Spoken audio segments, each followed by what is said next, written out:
But look at this. Tignan mo ang ganda ng sapatos. I think, bagay sa akin. Sige. Look at the price. Maganda, kaso mahal naman na. Kaya mo bilhin niya. Trust me. Kapag gusto, di ba may paraan?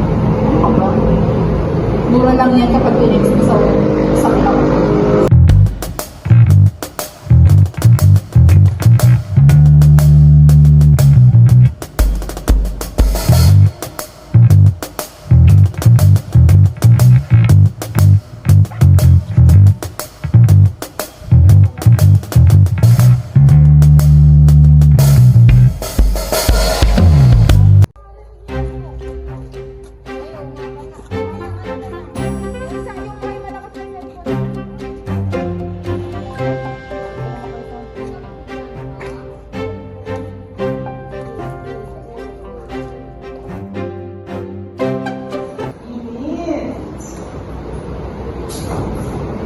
Okay, good morning, class. Anyway, kaya ako umakit dito, may gusto lang ako tanungin kung sino nakakita ng wallet ni Jerome dahil nag-report ko sa akin sa baba. Jerome, please stand here at describe ko kung sino ng wallet mo. Thank you po, ma'am.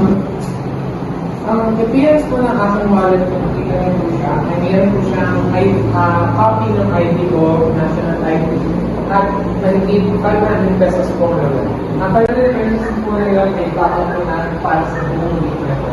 Kung wala, hindi ko makikita ang 500 pesos na yun, wala po akong kakainin hapunan, wala po akong kakainin pang-access ko, at kinakailangan po namin yung dahil ang trabaho po namin papa ay construction worker.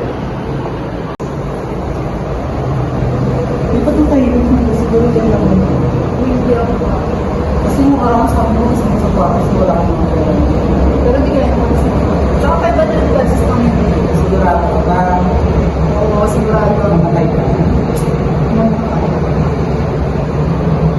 Okay na. Ano naman makakawin lang mo, Briggs to? Tagal mo ba ka? Yes, pero mga na kayo, okay lang. May may naman sa akin dito, eh. Ano naman? Nakakababa. Ano na? Ikaw, Jerome. Hindi mo na ako mag-resist ngayon, wala ko siya kung ma'am. Hintayin ka lang namin na nakadala. Sige, sige, bye. Ano ko siya